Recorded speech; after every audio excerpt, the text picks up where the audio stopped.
잠깐만요. 서진의 목소리는 낮았지만 단호했습니다. 도연은 놀란 듯 돌아보았습니다. 혹시 이 지갑을 발견한 거 말고 이 사진에 대해서 알고 있는 게 있나요? 그녀는 떨리는 손으로 사진을 들어 보였습니다. 도연은 사진을 한참 바라보다 고개를 저었습니다. 아니요, 저는 처음 봅니다. 그냥 주워서 가져온 것 뿐입니다. 그의 말에는 순수한 진심이 묻어 있었습니다. 그녀는 속으로 되뇌었습니다. 설마 정말 그 아이일까요? 수십 년 동안 닫혀있던 마음의 문이 삐걱이며 다시 열리는 순간이었습니다.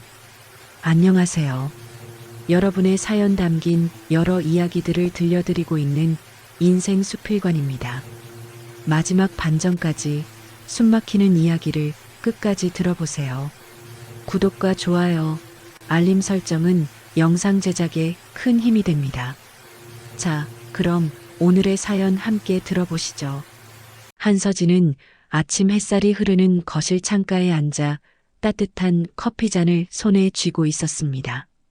재단 업무를 맡긴 지도 오래되었고 일정 대부분은 비서들이 알아서 처리해주고 있었지만 그녀는 여전히 하루를 꼼꼼하게 시작하려는 습관을 유지하고 있었죠. 그녀는 커피 향을 깊이 들이마시며 오래된 사진첩 한 권을 펼쳤습니다. 사진첩 안에는 50년 전 복지시설을 후원하며 아이들과 함께 찍었던 사진들이 조용히 잠들어 있었습니다. 그 사진들 가운데 특히 한 아이의 얼굴을 볼 때마다 마음 한쪽이 묵직하게 내려앉곤 했습니다.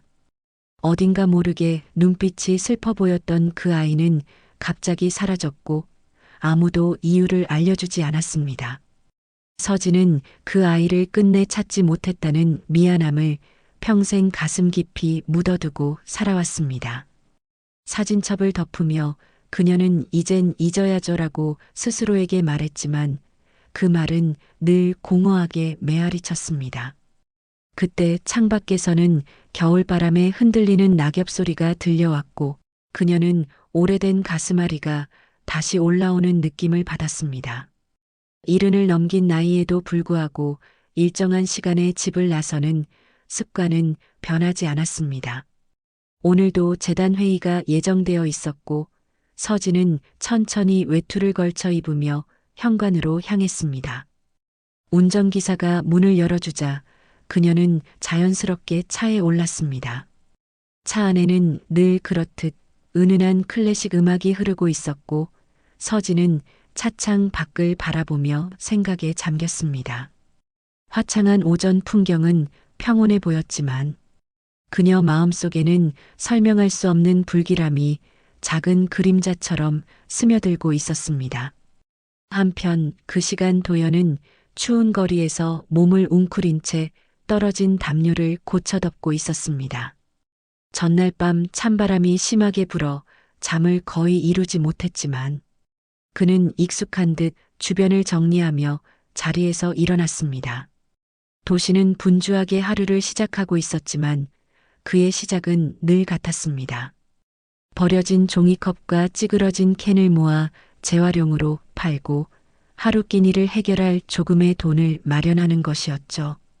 그는 길가를 걷다 무언가 색이 바랜 갈색 천이 눈에 띄어 자세히 들여다보았습니다. 흙먼지가 묻은 오래된 장지갑이었습니다. 도연은 누가 잃어버린 건가 하고 중얼거리며 지갑을 조심스럽게 주었습니다. 지갑은 보기보다 무거웠고 가죽의 질감은 오래되었지만 분명 고급스러운 느낌이 났습니다.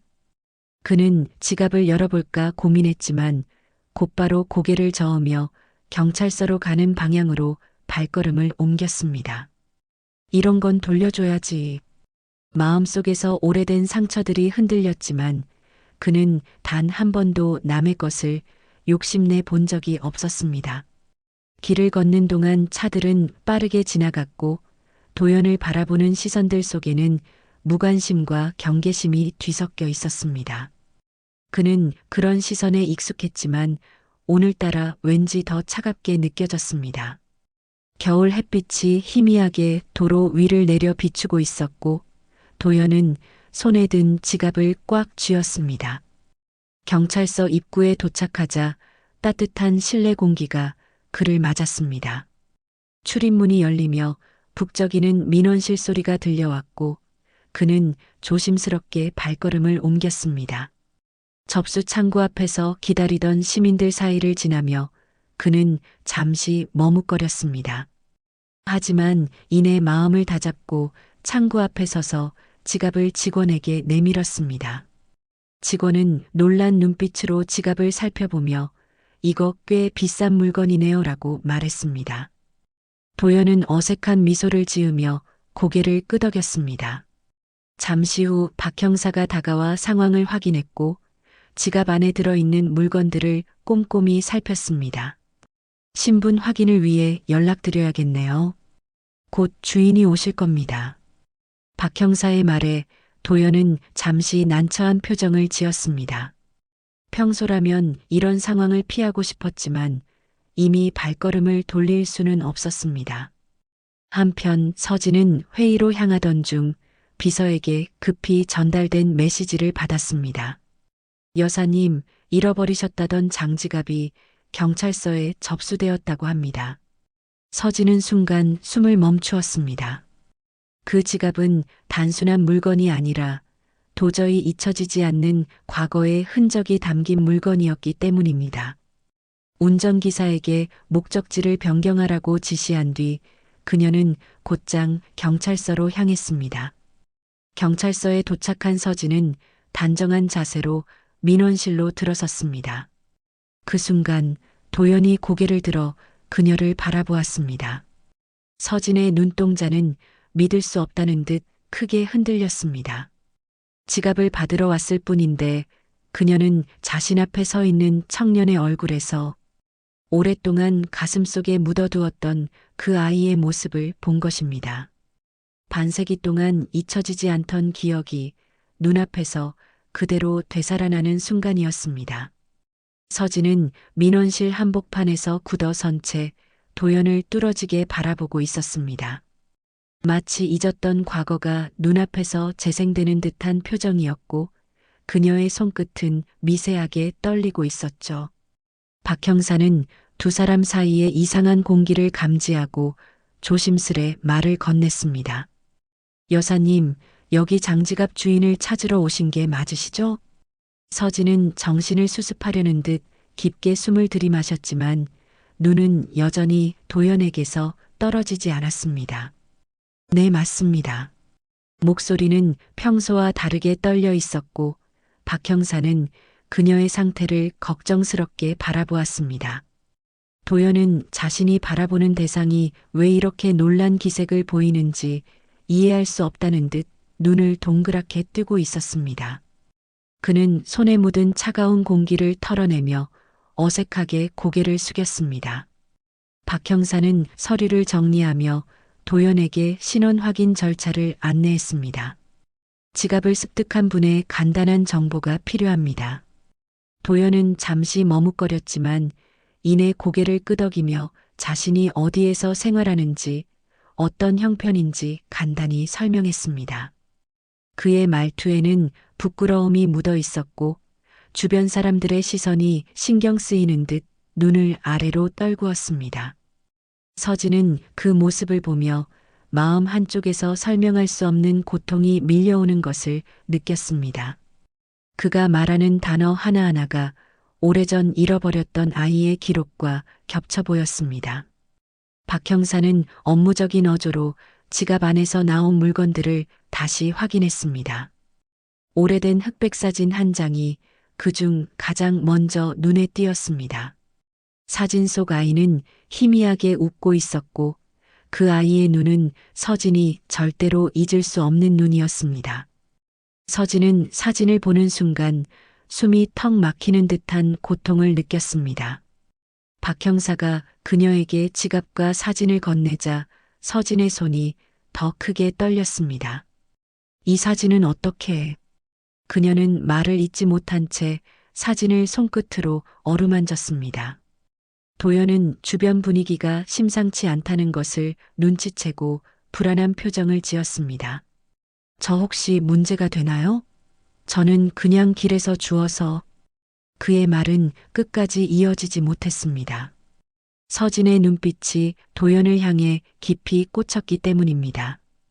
그 시선에는 소름 돋을 만큼 강한 확신과 동시에 감당할 수 없는 두려움이 섞여 있었습니다. 김 실장이 경찰서 안으로 들어서며 상황을 파악하려 했습니다. 여사님, 괜찮으십니까? 서진은 힘겹게 고개를 끄덕였지만 그의 걱정스러운 시선은 쉽게 사라지지 않았습니다. 그는 서진을 민원실 한편 벤치로 안내하며 앉도록 도왔습니다. 도연은 자신 때문에 여 회장이 불편해하는 것 같아 슬며시 뒤로 물러섰습니다. 서진은 도연이 멀어지는 모습을 잠시 바라보다가 갑자기 자리에서 일어났습니다.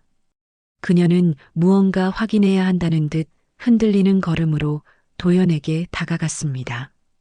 잠깐만요. 서진의 목소리는 낮았지만 단호했습니다. 도연은 놀란 듯 돌아보았습니다. 혹시 이 지갑을 발견한 거 말고 이 사진에 대해서 알고 있는 게 있나요? 그녀는 떨리는 손으로 사진을 들어 보였습니다. 도연은 사진을 한참 바라보다 고개를 저었습니다.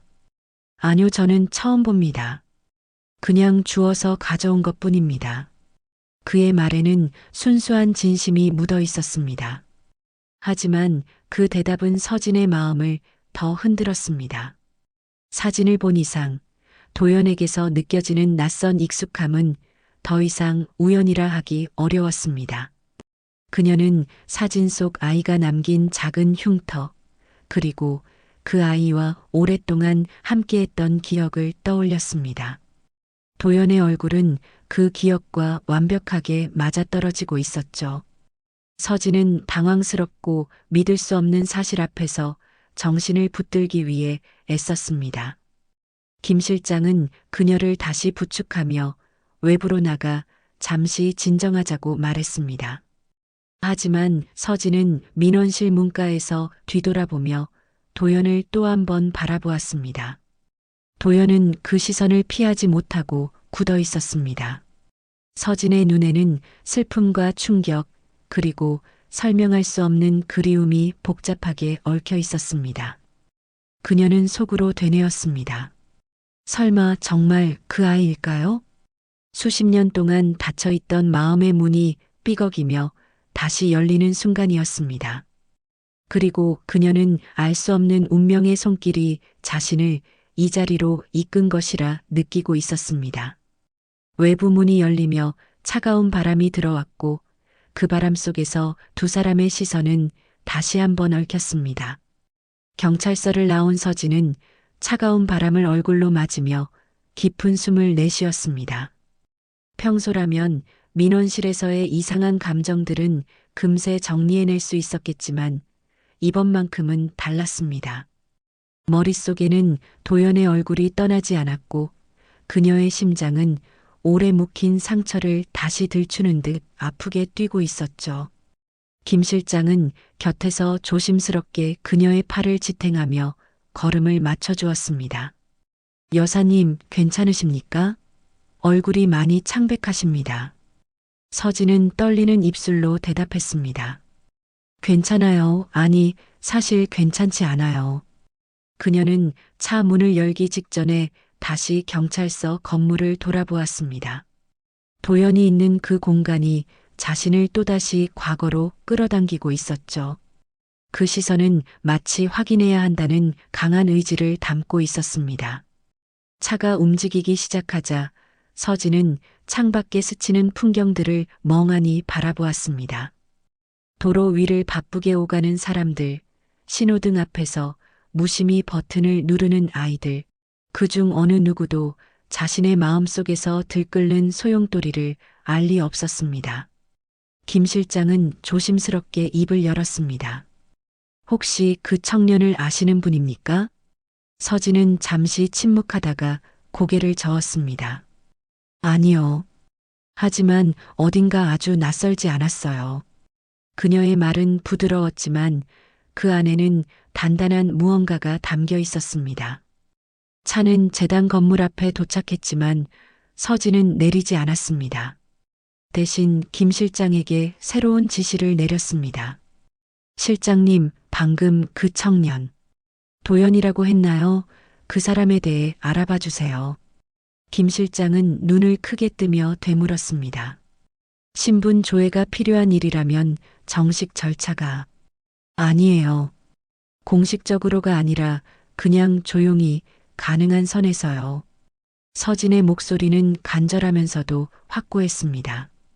김 실장은 더 이상 묻지 않고 고개를 숙였습니다.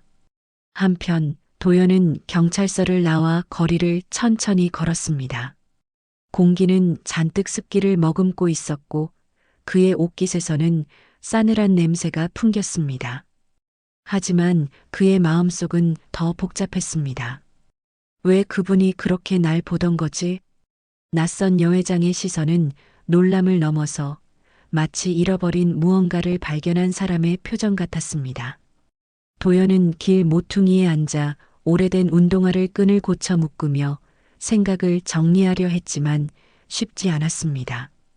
그가 살아온 삶은 누군가의 그런 시선을 받을 이유가 없는 삶이었기 때문입니다. 그저 태어나고 버려지고 고아원에서 자라며 부족한 가운데 살아왔을 뿐이었죠. 그러나 여회장의 눈빛은 도연의 어두운 기억을 자꾸만 끄집어냈습니다. 그 시각 김 실장은 재단 사무실로 돌아와 조용히 자료 검색을 시작했습니다. 도연이라는 이름, 아동보호시설 출신, 그리고 현재 노숙 생활 중이라는 정보들이 천천히 이어졌습니다. 그는 여러 시설의 기록을 대조하며 조심스럽게 주석을 달았습니다.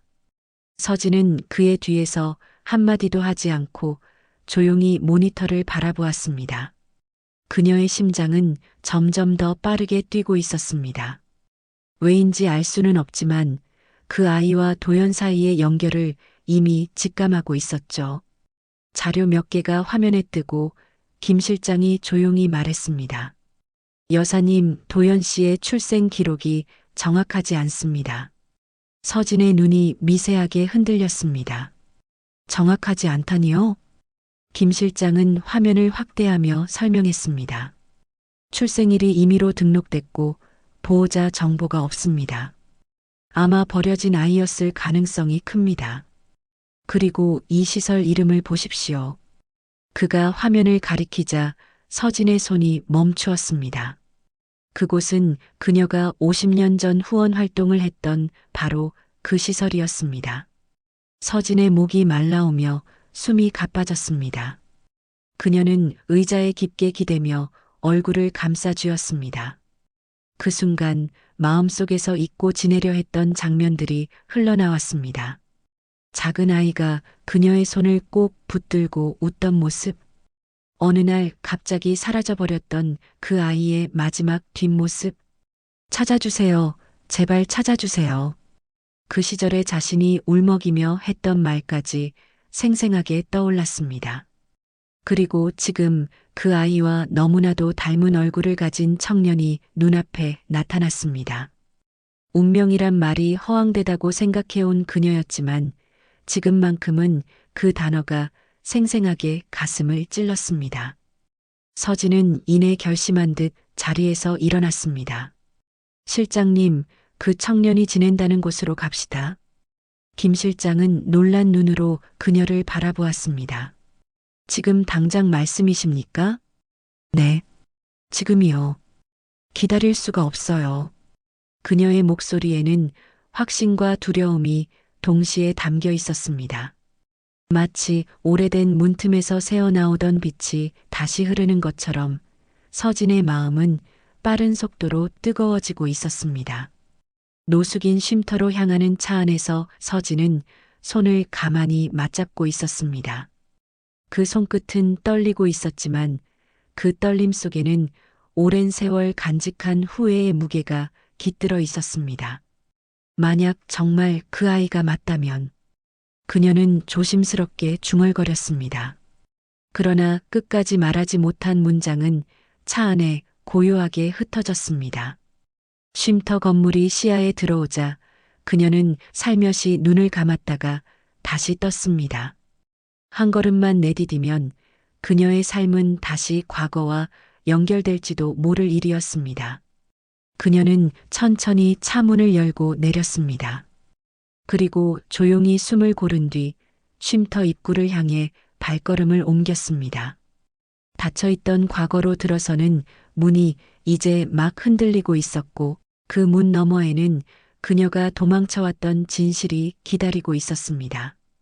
서진이 쉼터 입구로 걸어 들어가자 실내의 묵직한 따뜻함과 오래된 난방기 특유의 냄새가 그녀의 숨을 잠시 멎게 했습니다. 벽면에는 기부자 명단과 낡은 공지문이 붙어 있었고 작은 식탁 위에는 무료로 제공되는 빵과 컵라면 봉지가 어수선하게 놓여 있었습니다. 서울의 겨울을 버티기엔 너무나 불충분한 공간이지만 이곳은 많은 사람들이 하루를 버티기 위해 찾아오는 유일한 쉼터이기도 했습니다. 서진은 그 사실을 바라보며 씁쓸한 숨을 내쉬었습니다. 자신의 재단에서도 여러 지원 사업을 해왔지만 그럼에도 여전히 누군가는 이렇게 힘겹게 살아가고 있다는 것이 마음 한구석을 후벼 팠습니다. 김 실장은 안내 데스크에 다가가 조용한 목소리로 인사를 건넸습니다. 여기 도연이라는 청년이 자주 온다고 들었습니다. 혹시 지금도 있습니까? 직원은 깜짝 놀란 듯 두 사람을 번갈아 바라보다가 조심스럽게 고개를 저었습니다. 방금 전에 나간 것 같은데요.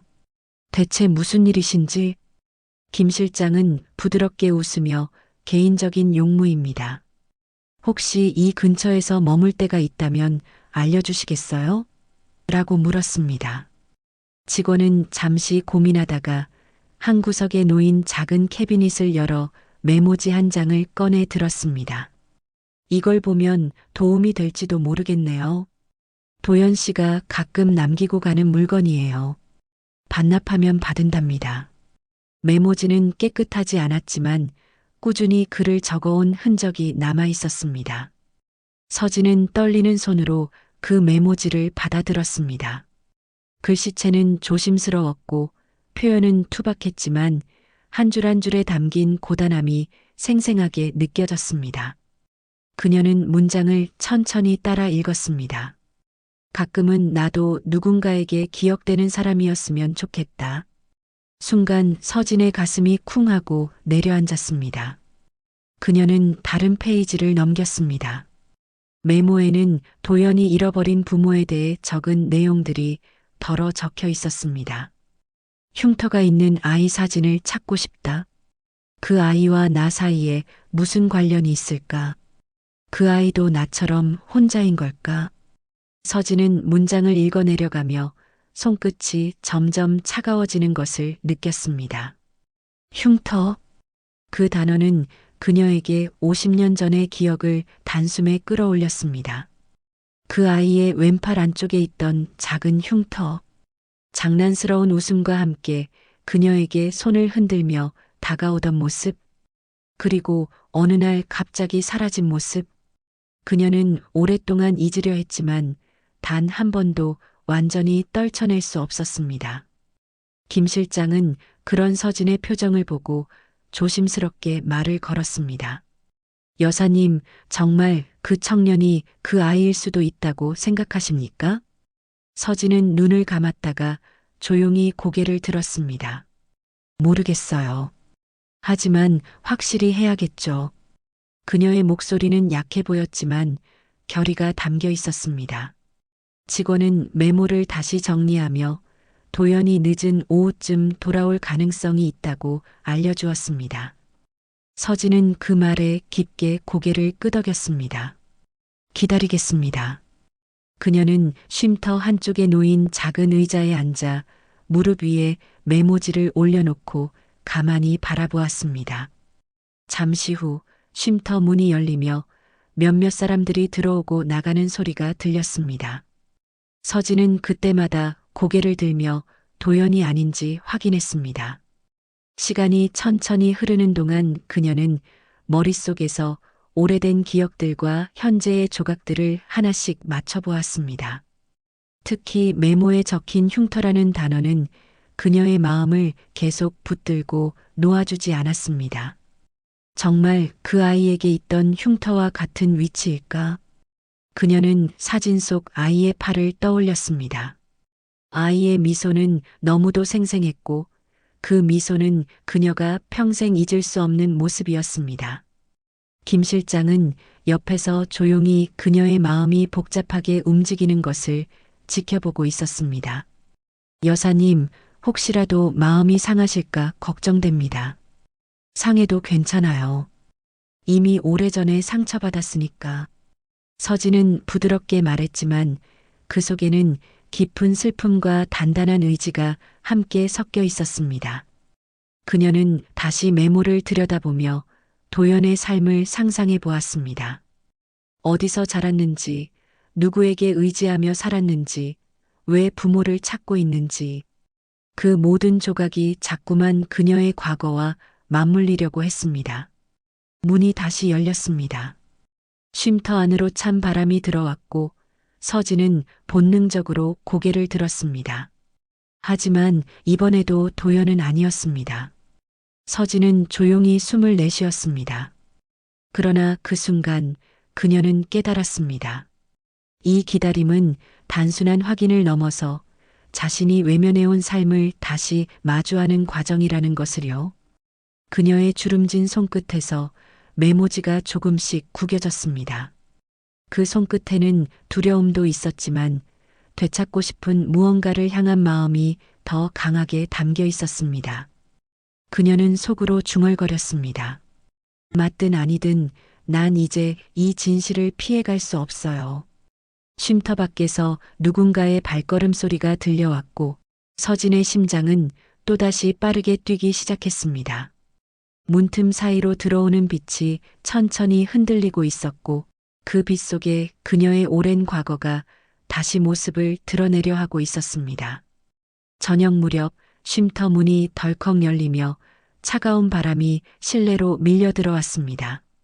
서진은 본능적으로 고개를 들었고 문가에 서 있는 도연의 모습이 눈에 들어왔습니다. 청색 패딩의 끝은 낡아 있었고 신발은 이미 바닥이 닳아 형태가 무너져 있었지만 그의 얼굴에는 하루를 버텨낸 사람만이 가진 고단함이 묻어 있었습니다. 도연은 쉼터 안에 자신을 기다리는 두 사람을 보고 잠시 멈칫했습니다. 또 왜 오신 거죠? 그의 목소리에는 경계와 피로가 섞여 있었지만 서진의 떨리는 시선을 마주하자 마음속 어딘가가 흔들리는 듯 했습니다. 서진은 자리에서 천천히 일어나 도연에게 걸음을 옮겼습니다. 그녀의 손은 여전히 미세하게 떨렸지만 그 떨림 안에는 결코 물러설 수 없다는 의지가 담겨 있었습니다. 아까는 제대로 말씀 못 드렸네요. 서진의 목소리는 조용했지만 단단했습니다. 지갑을 가져다 줘서 고맙습니다. 정말 고마운 일이었어요. 도연은 시선을 피하듯 고개를 숙였습니다. 별로 대단한 건 아닙니다. 그저 해야 할 일을 한 거죠. 그의 반응은 담담했지만 그 속에는 자신을 과하게 대하는 사람들에 대한 익숙한 불편함이 숨어 있었습니다. 김 실장은 조용히 두 사람 뒤에서 분위기를 지켜보고 있었습니다. 서진은 잠시 침묵하다가 손에 쥐고 있던 메모지를 꺼내 도연에게 내밀었습니다. 이거 당신이 남긴 거죠? 도연은 메모지를 보자 눈빛이 순간 흔들렸습니다. 그는 당황한 듯 고개를 돌리며 작게 중얼거렸습니다. 그냥 생각나는 걸 적어본 것뿐이에요. 서진은 조심스러운 목소리로 물었습니다. 흉터가 있는 아이 사진을 찾고 싶다고 적혀 있던데 그게 누구였나요? 도연은 한순간 몸이 굳어버렸습니다. 그의 눈동자는 고요한 호수처럼 흔들렸습니다. 그냥 어렸을 때 같은 시설에 있던 아이예요. 갑자기 입양됐다가 어느 날 사라졌어요. 제가 기억하는 건 그 아이 팔에 있던 작은 흉터뿐이죠. 그 말을 듣는 순간 서진의 손끝에서 메모지가 흔들렸습니다. 그 아이. 바로 그녀가 찾고자 했지만 찾지 못한 아이였습니다. 그녀의 심장은 몸 밖으로 튀어나올 듯 크게 뛰기 시작했습니다. 혹시 그 흉터가 왼팔 안쪽에? 서진의 떨리는 질문이 이어지자 도연은 놀라움에 고개를 들었습니다. 어떻게 아세요? 서진은 대답 대신 떨리는 숨을 내쉬며 벽에 손을 짚었습니다. 그 순간 쉼터 문이 다시 열리며 김 실장이 급히 들어왔습니다. 손에는 오래된 자료철이 들려 있었고 그의 표정은 심상치 않았습니다. 여사님 찾았습니다. 그는 자료철을 조심스럽게 펼쳐 보였습니다. 안에는 수십 년 전 복지시설에서 작성된 실종 아동 보고서가 들어 있었습니다. 보고서에는 아이의 신체 특징과 함께 작은 그림이 그려져 있었는데 그 그림 속 흉터 위치가 도연이 말한 것과 정확히 일치했습니다. 도연은 서류를 바라보며 혼란스러운 표정을 지었습니다. 이게 대체 뭐죠? 그의 목소리는 흔들리고 있었고 서진은 그 흔들림에서 오래전 아이의 모습을 떠올렸습니다. 서진은 떨리는 목소리로 다가갔습니다. 도연 씨 당신의 팔 보여줄 수 있을까요? 도연은 망설였지만 숨을 고르고 소매를 천천히 걷어 올렸습니다. 그리고 서진은 그의 팔에 새겨진 작은 흉터를 보는 순간 무릎이 힘없이 풀릴 뻔했습니다.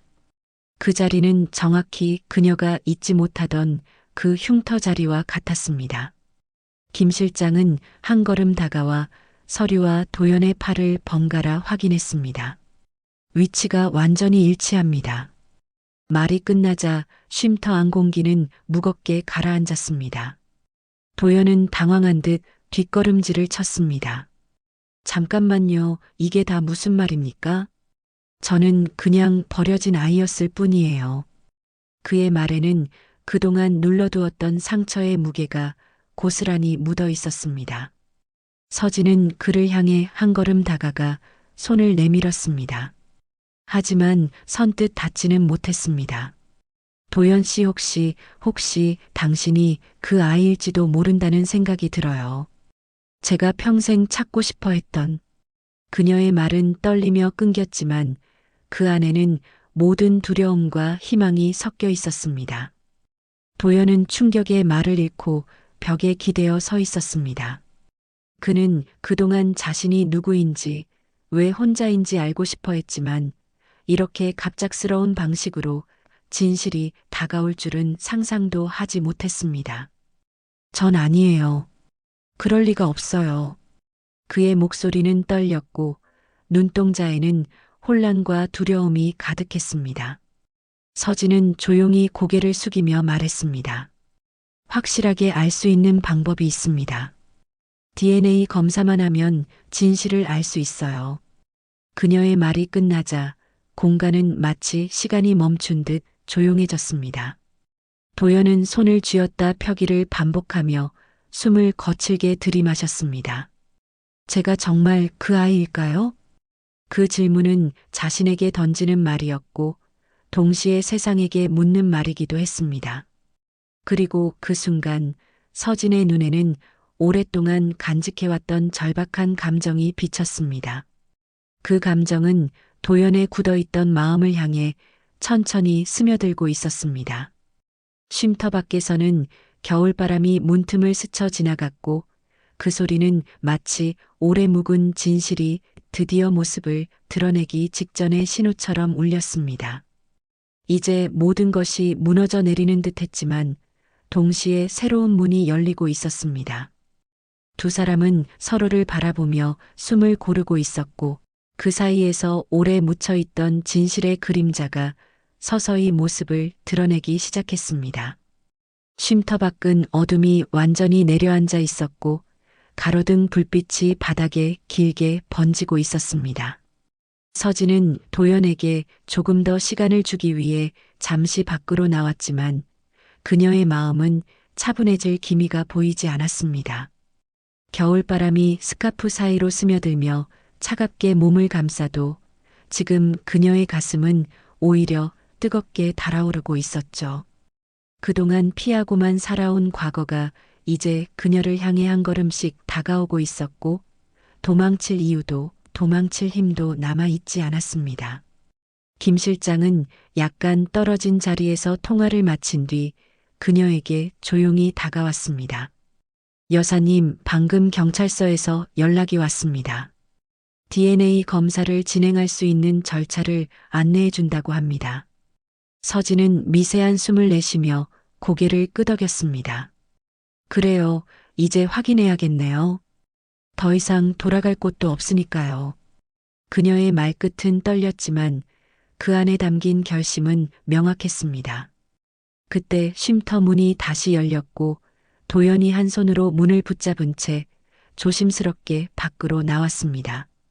그의 표정에는 여전히 불안과 혼란이 뒤섞여 있었고 눈빛은 무언가에 짓눌린 듯 무거웠습니다. 그 검사라는 거 꼭 해야 합니까? 그의 목소리는 낮고 거칠었지만 그 속에는 알고 싶은 마음과 알고 싶지 않은 마음이 동시에 싸우고 있는 듯한 흔들림이 있었습니다.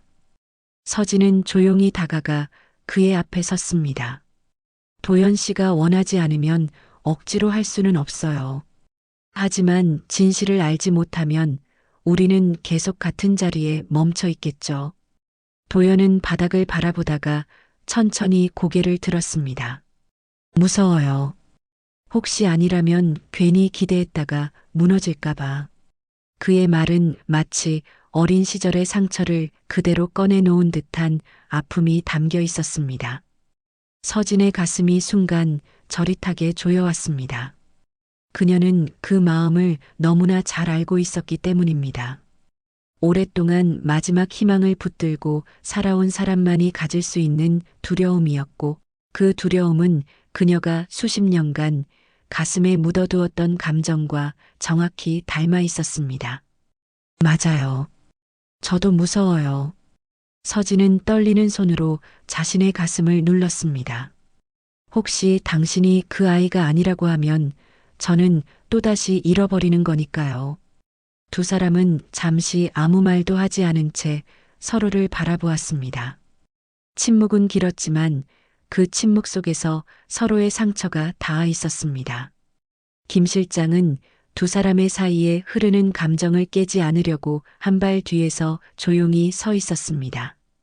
그러다 그는 부드럽게 제안했습니다. 일단 경찰서로 가서 절차만 들어보는 게 어떻겠습니까? 결정을 바로 내리지 않아도 되고 준비가 되면 그때 진행하셔도 됩니다. 도연은 잠시 생각한 뒤 깊게 숨을 들이마시며 작게 고개를 끄덕였습니다. 그래요. 한번 가보죠.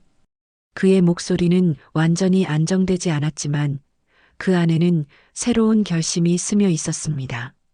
차 안으로 올라탄 뒤 세 사람은 경찰서로 향했습니다. 차창 밖 풍경은 도시의 밤빛 아래 천천히 흘러가고 있었고 도연은 그 불빛을 멍하니 바라보며 자신의 마음속을 정리하려고 애썼습니다. 제가 그 아이가 맞는다면 제 인생이 달라질까요? 그의 조용한 질문은 차 안을 울렸고 서진은 잠시 고민한 뒤 부드럽게 대답했습니다. 달라질 수도 있죠. 하지만 무엇보다 당신이 누구인지 알게 되는 게 중요합니다. 도연은 그 말을 곱씹으며 손을 조용히 오므렸다 폈다 반복했습니다. 그동안 정체성이라는 단어는 그에게 너무 멀고도 낯선 것이었죠. 경찰서 도착 후 박 형사가 세 사람을 맞이했습니다. 박 형사는 진지한 표정으로 절차를 설명하며 검사에 필요한 서류들을 준비했습니다. 도연은 서류 위에 놓인 펜을 바라보며 잠시 머뭇거렸습니다. 서진은 숨을 죽이며 그의 옆에서 조용히 기다리고 있었습니다. 이걸 쓰면 정말 알려지는 거죠? 도연의 질문에 박 형사는 단단한 어조로 답했습니다. 네, 결과는 정확하게 나옵니다. 피할 수 없는 사실이죠. 도연은 떨리는 숨을 내쉬며 서류에 천천히 서명을 했습니다. 서진의 눈가가 붉어진 채 작게 흔들렸습니다. 그녀는 조용히 도연의 손등 위로 손을 올리려 했지만 끝내 닿지 못한 채 손을 거두었습니다. 너무 성급하게 다가가면 그를 밀어낼까 두려웠던 것이죠. 검사 샘플 채취가 끝나자 박 형사는 결과가 나오기까지 시간이 걸릴 것이라고 설명했습니다. 두 사람은 경찰서 대기실 의자에 나란히 앉아 조용히 숨을 고르고 있었습니다. 말은 없었지만 서로를 향한 시선에는 복잡한 감정이 얽혀 있었습니다. 도연은 갑자기 조용히 입을 열었습니다. 만약 결과가 아니라면 여사님은 괜찮으시겠어요? 그의 말에는 어른스러움과 두려움이 동시에 담겨 있었습니다. 서진은 그를 향해 따뜻하게 고개를 끄덕였습니다. 괜찮아요. 그저 당신이 무사히 살아있다는 것만으로도 고마워요. 도연의 눈동자가 순간 흔들렸습니다. 그 말은 그가 오랫동안 한 번도 들어본 적 없는 종류의 따뜻함이었습니다. 대기실의 시간이 천천히 흘러가는 동안 두 사람의 마음속에는 서서히 새로운 감정이 자리 잡기 시작했습니다. 두려움은 아직 남아 있었지만 그 두려움 속에 작은 희망의 불빛이 깜빡이며 살아나고 있었죠. 그리고 그 희망은 오랫동안 닫혀있던 마음의 문을 조금씩 열어젖히며 두 사람을 진실과 치유를 향한 길로 이끌고 있었습니다. 그 길은 결코 쉽지 않을 것이 분명했지만 이제 그들은 그 길을 함께 마주할 준비를 하고 있었습니다. 경찰서 대기실의 시계 초침이 느릿하게 움직이고 있었습니다. 서진은 손을 모은 채 고개를 숙이고 있었고 도연은 의자 끝에 앉아 다리를 떨며 불안하게 숨을 고르고 있었습니다. 결과가 나온다는 말이 떨어진 순간부터 두 사람의 시간은 지나치게 길고 잔인하게 흘렀습니다. 대기실 창밖에서는 겨울비가 조용히 떨어지고 있었고 그 소리는 마치 오래 묵은 진실이 문을 두드리는 듯한 리듬으로 귓가를 파고들었죠. 공간 전체가 숨을 죽인 듯 고요했지만 두 사람의 심장은 거칠게 뛰며 서로의 불안을 비추고 있었습니다. 서진은 떨리는 손끝을 꽉 쥐며 작은 숨을 내쉬었습니다. 이렇게 떨리는 건 처음이네요. 그녀의 목소리는 낮았지만 오랜 세월 억눌러온 감정이 스며 있었습니다. 도연은 그녀를 바라보며 작게 고개를 끄덕였습니다. 저도요. 이게 제 인생에서 가장 긴 하루 같아요. 그의 말은 담담했지만 내면의 흔들림은 고스란히 드러나고 있었습니다. 박 형사가 복도 끝에서 서류를 들고 다가오는 모습이 보였습니다. 그 찰나의 순간 서진의 손이 의자 손잡이를 꽉 움켜쥐었고 도연의 어깨가 긴장으로 굳어졌습니다. 박 형사의 표정은 읽기 어려웠고 그 무표정 속에 담긴 진실이 두 사람의 심장을 조여왔죠. 그는 조심스레 서류를 내려다본 뒤 두 사람 앞에 서서 말을 꺼냈습니다. 결과가 나왔습니다. 대기실의 공기가 한순간 얼어붙었습니다. 서진의 심장은 쿵하고 크게 뛰었고 도연의 숨결은 얇고 빠르게 흔들렸습니다. 박 형사는 두 사람을 번갈아 보며 천천히 결론을 내렸습니다. 두 분은 높은 일치율을 보였습니다. 가족이 맞습니다. 말이 끝나는 순간 대기실은 숨소리조차 들리지 않는 정막에 잠겼습니다. 서진은 손등으로 입을 막으며 눈을 크게 떴습니다. 그녀의 시야가 흐릿해졌고 가슴 깊은 곳에서 오래 묻어둔 감정이 폭발하듯 솟구쳤습니다. 도연은 믿을 수 없다는 듯 고개를 천천히 저었습니다. 정말 제가 그 아이였던 건가요? 그의 목소리는 떨리고 있었고 오랫동안 쌓인 공허감이 한순간에 뒤흔들리고 있었습니다. 박 형사는 조용히 고개를 끄덕였습니다. 네, 혈연관계가 확실합니다. 축하드려야 할 일 같네요. 하지만 두 사람에게 그 말은 축하와 슬픔이 동시에 섞인 복잡한 울림이었습니다. 서진은 조심스럽게 자리에서 일어났습니다. 감정이 너무 벅차 다가가는 발걸음조차 제대로 내딛지 못했습니다. 도연은 서진의 움직임을 바라보며 손을 움켜쥔 채 굳어 있었습니다. 그녀가 한 걸음 한 걸음 다가오자 그의 눈에도 서서히 눈물이 고였습니다. 서진은 도연 앞에서 멈춰 섰습니다. 그녀의 손은 공중에서 잠시 머물렀다가 천천히 도연의 손등 위에 가닿았습니다. 도연 씨, 그녀의 목소리는 오래 울음을 참아온 사람만이 낼 수 있는 떨림이었습니다. 정말 살아있었군요. 그 말 한마디에 도연의 심장이 무너져 내리는 듯 흔들렸습니다. 그는 고개를 떨구며 깊은 숨을 내쉬었습니다. 전 제 인생 내내 누군가 절 찾고 있을 거라고는 단 한 번도 생각해 본 적이 없어요. 그의 목소리는 낮았지만 진심이 고스란히 가슴을 울렸습니다. 서진은 도연의 손을 더 단단히 잡으며 눈물을 흘렸습니다. 그 아이를 잃고 전 세상 모든 빛을 잃은 줄 알았어요. 당신을 찾고 싶었지만 그때는 제가 너무 약했고 너무 늦게 알아버렸어요. 그녀의 고백은 수십 년 동안 가슴 깊이 묻혀있던 무거운 진실이었죠. 도연은 고개를 들고 그녀를 바라보았습니다. 그 눈빛에는 슬픔, 놀라움, 그리고 설명하기 힘든 따뜻함이 뒤섞여 있었습니다. 저도 알고 싶었어요. 제가 누구인지, 왜 혼자인지. 그런데 이제 답을 찾은 건가요? 서진은 조심스레 손을 들어 그의 뺨을 어루만졌습니다. 그래요. 이제는 혼자가 아니에요. 그녀의 말이 끝나자 도연의 눈물이 조용히 흘러내렸습니다. 그 눈물은 오랜 상처의 무게를 쏟아내듯 뜨겁고도 깊은 울음이었습니다. 김 실장은 두 사람을 조용히 바라보며 한 걸음 물러났습니다. 그는 이 순간을 방해하지 않으려는 듯 고개를 숙였다가 복도로 발걸음을 옮겼습니다. 대기실에는 이제 두 사람의 숨과 떨리는 감정만이 천천히 울리고 있었습니다. 서진은 천천히 도연의 손을 끌어당기며 조용한 말투로 속삭였습니다. 우리 밖으로 나가서 천천히 이야기할까요? 이제부터 어떻게 살아갈지 함께 정해봐요. 도연은 눈물을 닦으며 작은 목소리로 대답했습니다. 네, 그러고 싶습니다. 두 사람은 나란히 자리에서 일어나 대기실 문을 향해 걸었습니다.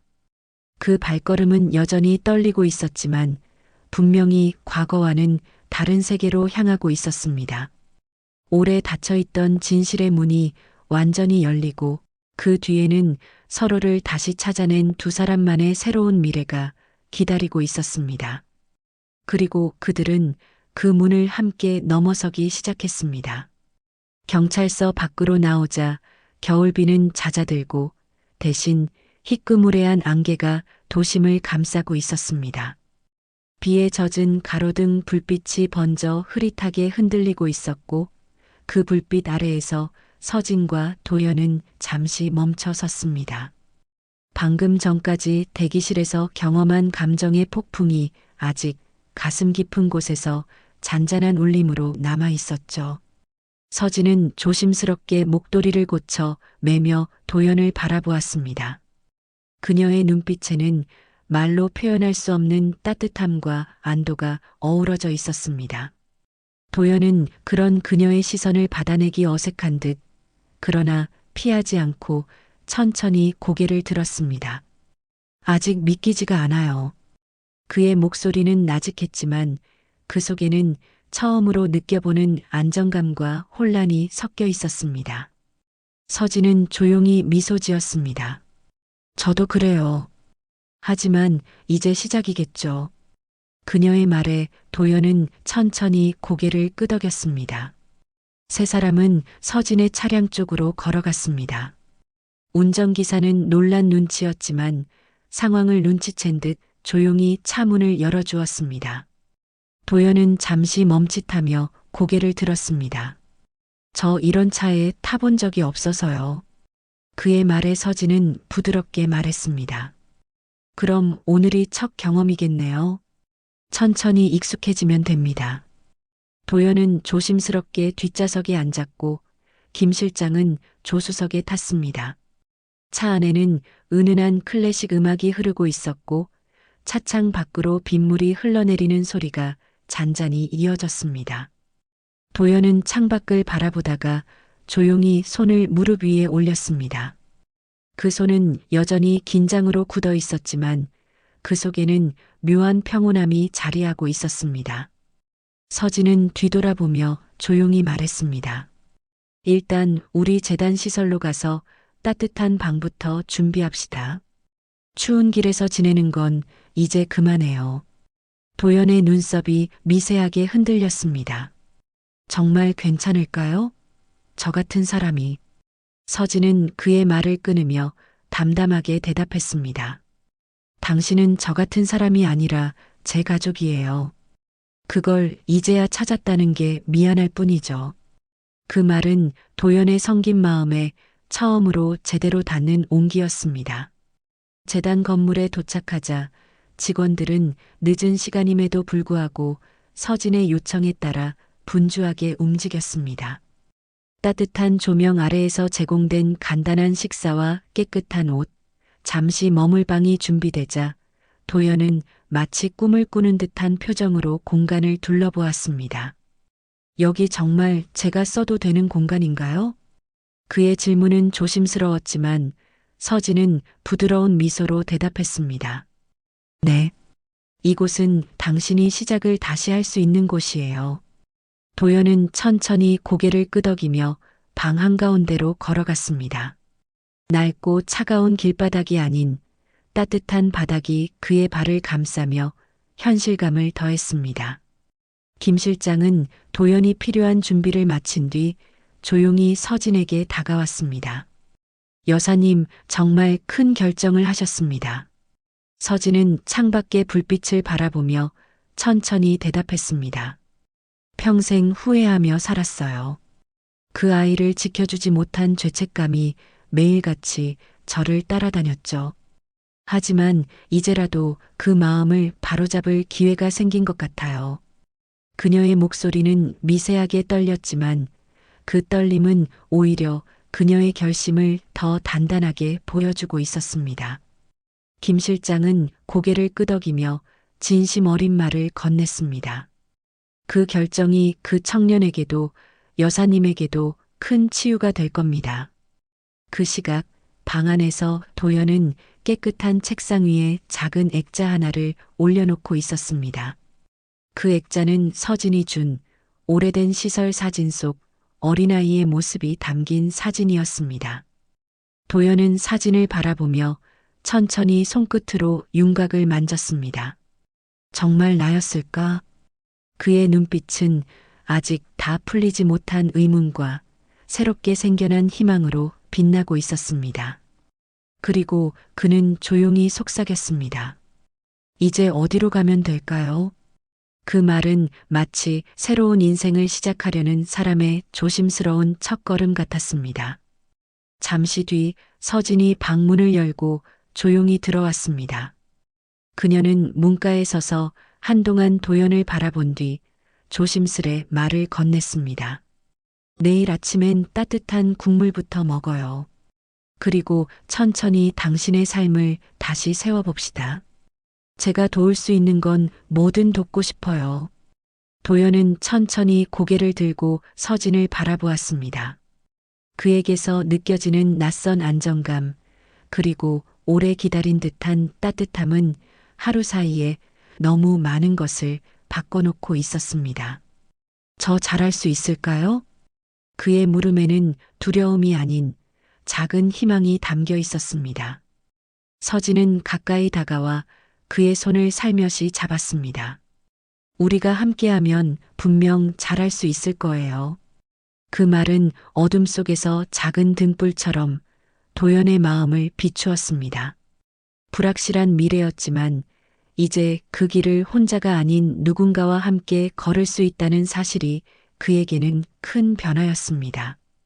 창밖에서는 잔잔한 새벽빛이 서서히 떠오르기 시작했습니다. 도연과 서진은 나란히 조용히 창가에 섰습니다. 어제와 다른 세상을 마주하며 서로의 온기가 겨울 새벽을 조금 더 따뜻하게 물들이고 있었습니다. 그들은 이제 더 이상 과거에 묶여 있지 않았습니다. 새로운 하루가, 새로운 인연이 두 사람의 가슴 속에서 천천히 다시 피어오르고 있었습니다. 그리고 그렇게 오래 헤매고 돌아온 두 사람은 마침내 같은 방향을 바라보며 새로운 삶의 길 위에 첫 발을 내딛고 있었습니다.